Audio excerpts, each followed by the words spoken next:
Annabel Croft shares honest verdict on Aryna Sabalenka versus Nick Kyrgios in Battle of the Sexes. Annabel Croft offered a balanced but candid assessment of the Battle of the Sexes match between Aryna Sabalenka and Nick Kyrgios. The former British #1 praised the entertainment value but admitted the contest did not quite reach the competitive level some expected. Croft, who has closely followed both players' careers, analyzed how Kyrgios approached the event and how Sabalenka handled the challenge. The match may have drawn global attention, but Croft's insight provided a more grounded perspective on what unfolded on court. Annabel Croft praises Nick Kyrgios' control and tactical awareness. Croft said Kyrgios' approach shaped the tone of the match, describing how his variety and touch made it difficult for Sabalenka to find rhythm. She noted that his skill set and control dictated much of the play. "I think it didn't quite live up to what I thought it might be," Croft told BBC Sport. "That was a lot to do with how he played the game. He did what he does on the tour generally. He is a very awkward customer for anyone. Slice, choppy forehands, slow balling, awkwardness. The ball was moving a lot, particularly on his serve.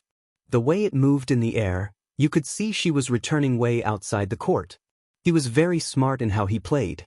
You felt like at any point he could dip into other gears." Her analysis underlined Kyrgios' intelligence and the deceptive nature of his game.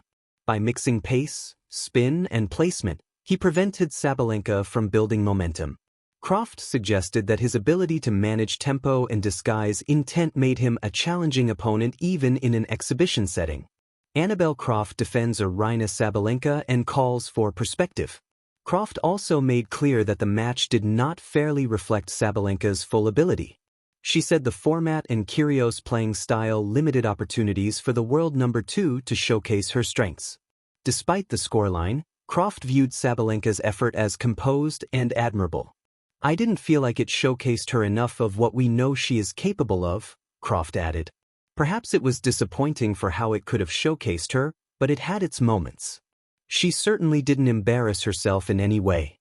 I didn't expect her to win that match."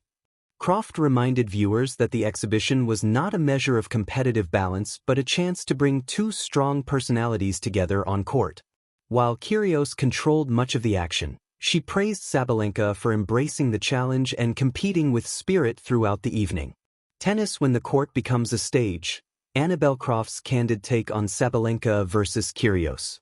In the decadent hum of Dubai's Coca-Cola Arena, lights blazing, cameras whirring, and 17,000 fans roaring, a much-anticipated tennis spectacle unfolded on December 28, 2025. It wasn't just another match. It was a battle of the sexes, a name dripping with history, intent, controversy, and spectacle. At its heart were two titans of tennis in very different phases of their journeys: Aryna Sabalenka, the ferocious and brilliant women's world #1, and Nick Kyrgios, the mercurial showman whose talent has long been matched only by his flair for the dramatic. Reuters +1. And watching it all unfold from the commentary booth was Annabel Croft, former British #1 and respected pundit, whose verdict was as honest as tennis itself, gritty, nuanced, and unafraid to challenge the narrative. Performing arts expectations versus reality, the weight of a name. Battle of the Sexes is a label heavy with symbolism.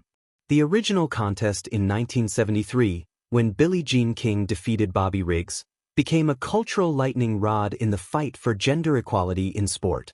Anyone borrowing that name for a modern spectacle risks inviting comparison, expectations, and inevitable scrutiny. Croft, with her deep roots in the sport, understood this weight. From the start, she voiced a measured perspective that what unfolded was less a pivotal moment in tennis history and more a commercial exhibition with mixed results. This view didn't diminish its entertainment value, but it grounded it in realism. Tennis 365.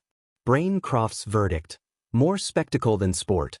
After Kyrgios straight sets victory over Sabalenka, 6-3, 6-3, Croft's reaction was clear: the match did not entirely live up to its billing.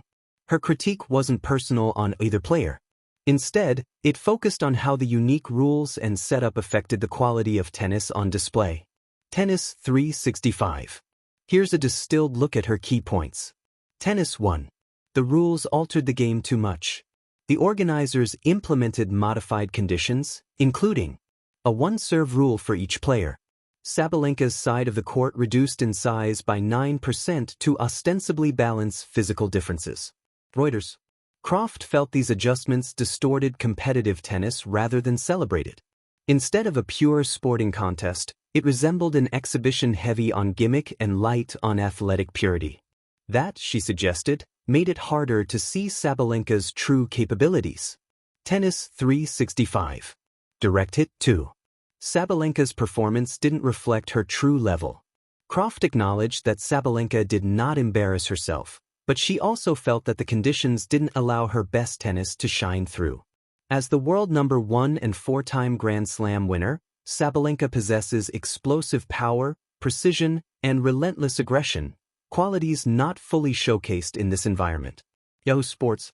This wasn't a knock on her skill, but on the format's limitations.